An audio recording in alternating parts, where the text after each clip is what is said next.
Welcome to the Lost Chapters, where forgotten stories come to life.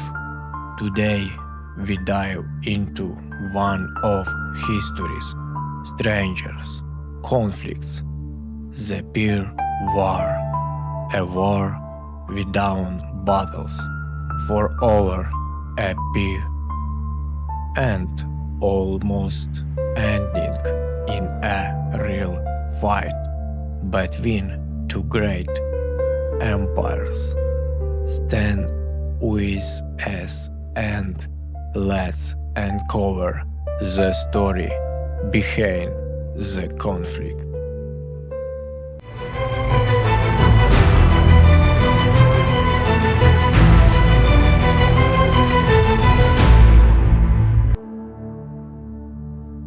In the summer of 1859, the waters of the Pacific Northwest shimmered under the pale light of dawn. Nestled between Vancouver Island and the American mainland lay the San Juan Islands, a string of emerald jewels in the sea. To most, these islands were peaceful, their rolling hills dotted with grazing sheep and the occasional homestead. But to Britain and the United States, they were more than just picturesque. They were a matter of sovereignty. The Oregon Treaty of 1846 had been meant to settle the boundary between British and American territory in the Pacific Northwest. The agreement drew a line along the 49th parallel, then through the middle of the channel separating the mainland from Vancouver Island. But here was the problem. There were two navigable channels, and the treaty never said which one the border should follow. The result? Both Britain and the United States claimed the San Juan Islands as their own. For years, the tension was quiet, an uneasy coexistence. British subjects, mostly employees of the Hudson's Bay Company, farmed the land and raised sheep. American settlers moved in, building cabins and planting crops. Each side recognized the other's presence, but no one dared push too hard. Then came June 15, 1859, the day a single shot would bring two empires to the brink of war. That morning, an American farmer named Lyman Cutler awoke to find a large black pig rooting through his potato patch. It wasn't the first time the animal had done so, and Cutler, tired of losing crops, reached for his rifle. One shot rang out. The pig, owned by Charles Griffin, an Irishman employed by the Hudson's Bay Company, collapsed.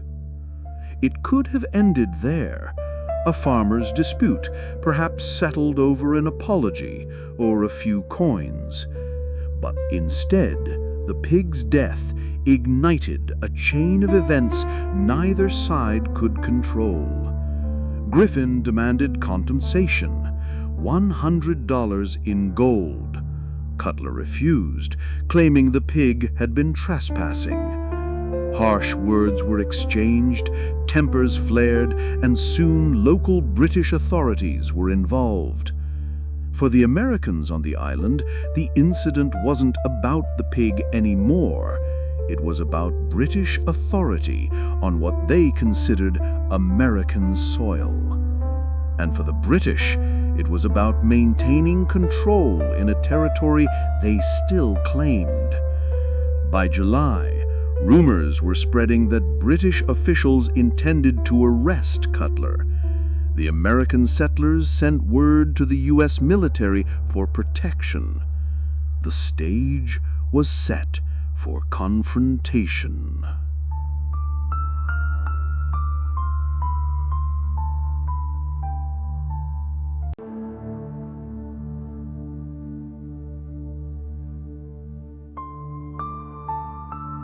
The call for help from San Juan reached the U.S. Army's Department of Oregon, where Brigadier General William S. Harney was in command.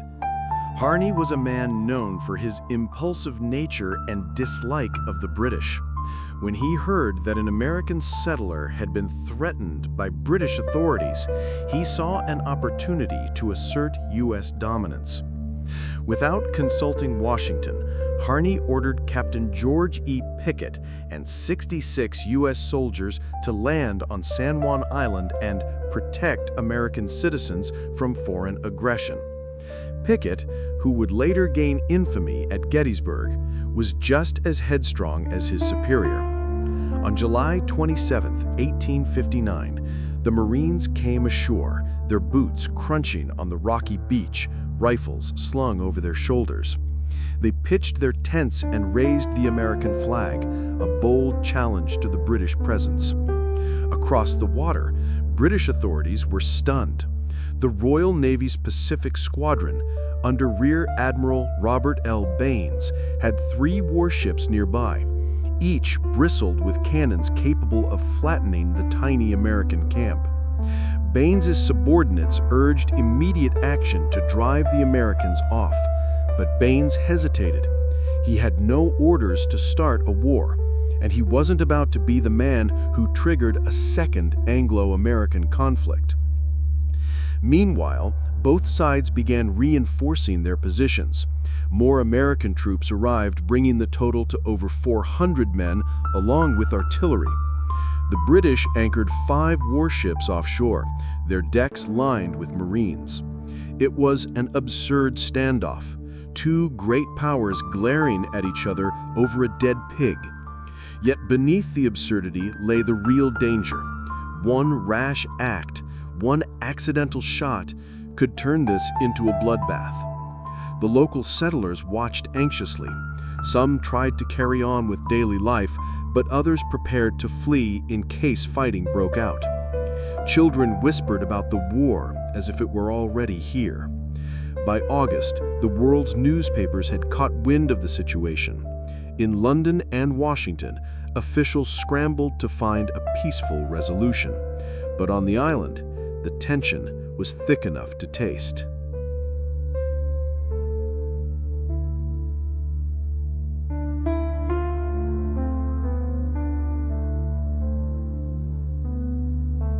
As August wore on, the uneasy peace on San Juan Island frayed with every passing day.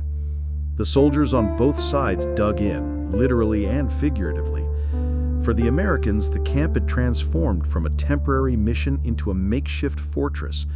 Wooden barracks were hastily constructed, artillery positioned to command the shorelines.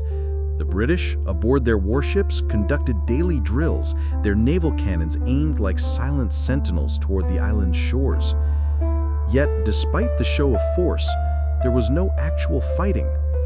The 2 armies lived side by side, separated by a narrow channel of water, each wary and watchful. Campfires flickered as men told stories to stave off boredom, but beneath their words lay a shared anxiety. Every snap of a twig, every bird's cry was a potential spark. In the settlements, families locked doors tighter at night. Rumors spread like wildfire. Spies, secret plans for invasions, and accusations flew across the water. The local newspaper in Victoria, British Columbia, published scathing editorials warning of American aggression and British resolve. Conversely, newspapers in Seattle and Portland decried the British presence as a blatant invasion of U.S. soil. Meanwhile, the commanders of the 2 forces exchanged a series of tense but polite letters, each asserting their nation's claim. Behind closed doors, envoys back in Washington and London argued fiercely, with hawks on both sides pushing for a show of strength. In the midst of this, one American soldier made a desperate plea for sanity. Lieutenant Gustavus Doane, a seasoned explorer, suggested sending envoys to negotiate a truce, warning that the potential for accidental war was too high. But politics moved slowly and communication lagged. Messages took weeks to cross the continent. In the meantime, tempers flared. The most dramatic moment came when an American sentry spotted British Marines drilling too close to the American lines. Shots were fired into the air as warnings. British officers accused the Americans of provocation, demanding apologies. The exchange was fiery, but stopped short of violence. But the world watched with bated breath. The smallest spark could set off a powder kick. Behind the scenes, a peculiar compromise was proposed. What if the disputed island could be jointly occupied? Both nations would station troops, sharing control until the matter was resolved. Though unusual, the plan offered a slender thread of hope. Both commanders hesitated, considering the absurdity of sharing the land while guns were pointed at one another. It was a strange peace, one born not from trust, but from fear of mutual destruction.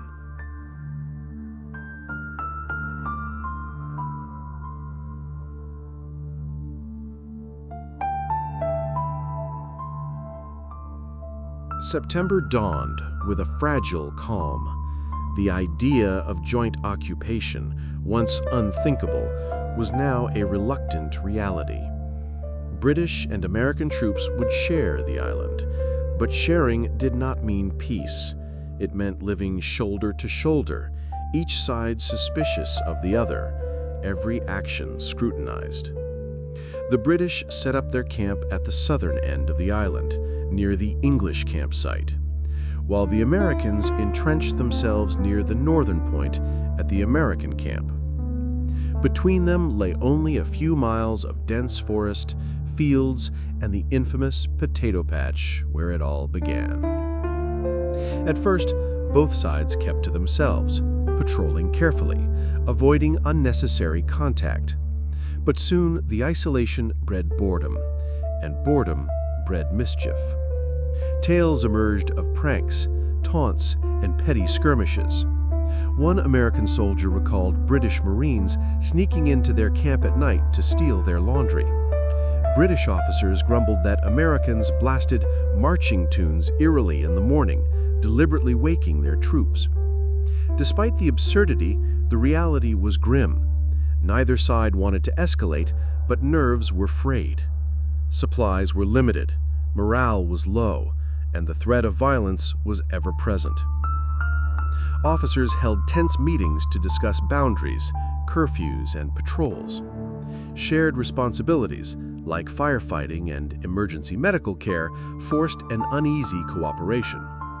They exchanged messages through flags and messengers, careful to avoid offending the other side. On the diplomatic front, London and Washington continued to negotiate. Both governments understood that war over a remote island and a dead pig would be disastrous, especially with other conflicts brewing globally. Eventually, Queen Victoria herself weighed in, instructing her officials to seek a peaceful resolution, while U.S. President James Buchanan urged restraint and diplomacy. Back on the island, life continued in this surreal limbo. Soldiers grew accustomed to the daily routine of watching the enemy across the field, sharing the same sunsets even though they were sworn foes. The pig that sparked the conflict became a symbol, not of war, but of absurdity. The men joked about it quietly, aware of how ridiculous the situation had become. And yet, the question remained: who truly owned San Juan Island?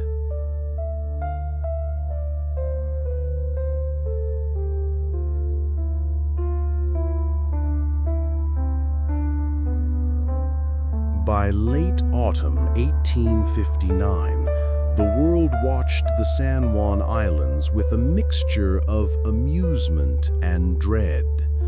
What had begun as a dispute over a pig had escalated into a full military standoff.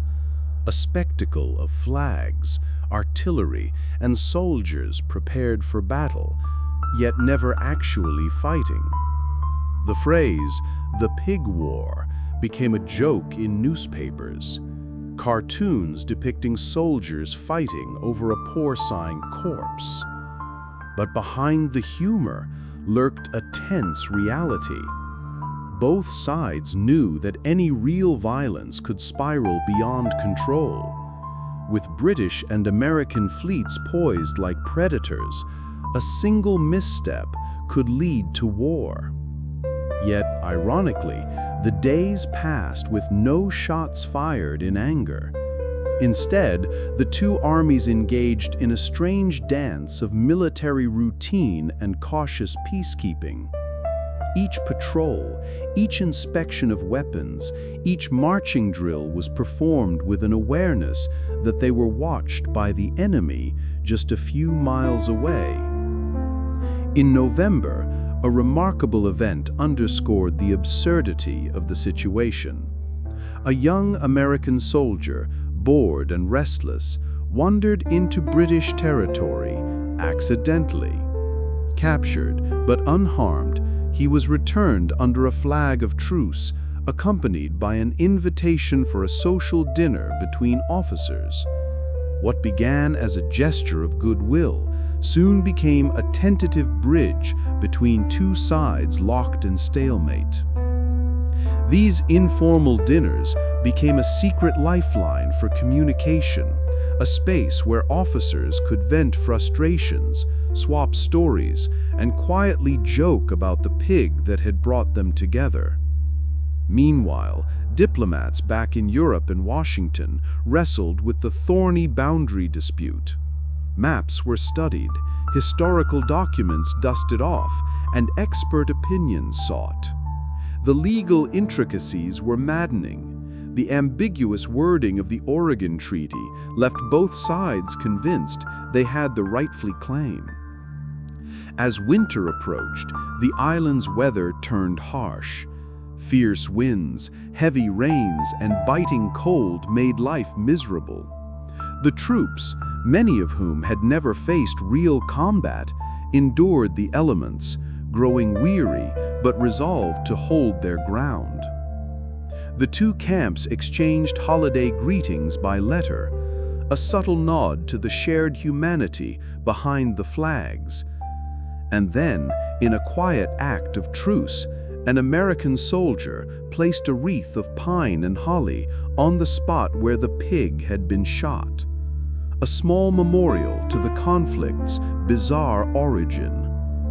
The war might have been farcical, but it had revealed something deeper: the limits of empire, the power of diplomacy, and the fragility of peace.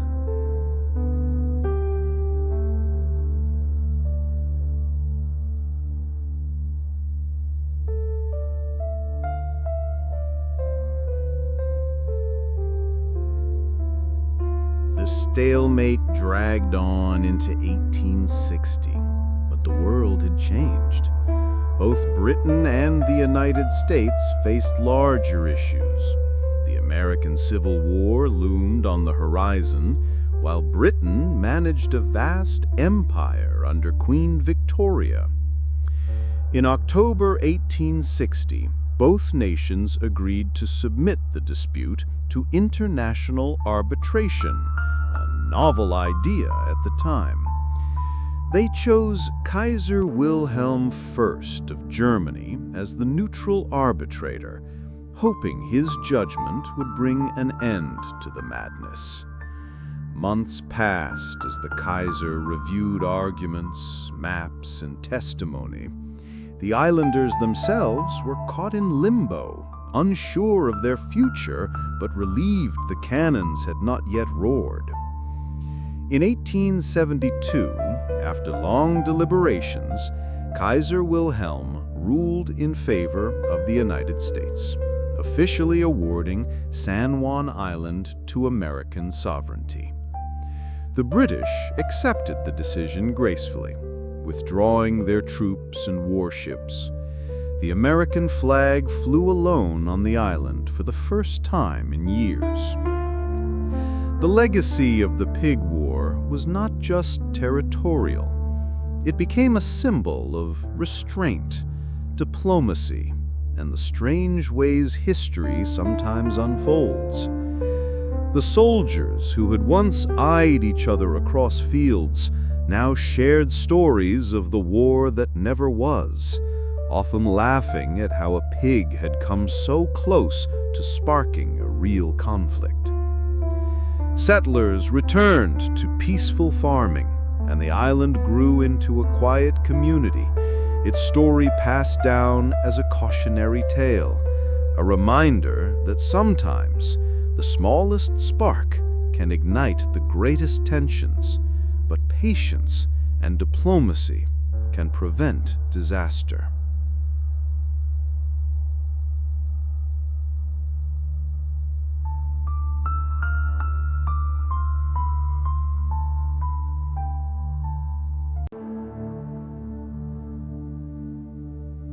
The Pig War stands as one of history's strangest conflicts. A war without battles, fought over a pig, and resolved through patience rather than bloodshed. It teaches us how misunderstandings, unclear treaties, and stubborn pride can escalate tensions between nations. But it also shows the power of restraint, communication, and compromise. Despite the forces poised for war, cooler heads prevailed.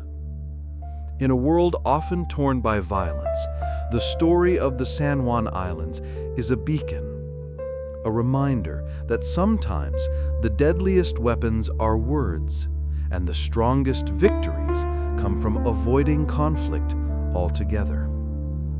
Today, visitors to the island can walk the historic camps, hear the stories of the soldiers, and remember how a pig, a treaty, and a powder keg almost ignited a war, but instead ignited hope. And that is why the Pig War remains one of the most fascinating, bizarre, and ultimately hopeful chapters in the annals of history.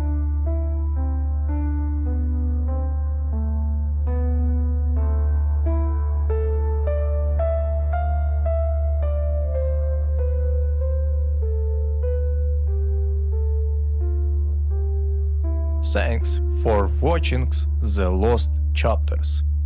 If you enjoy this story, hit subscribe and ring the bell. We bring you forgotten histories and strangers events from the past. Don't miss out.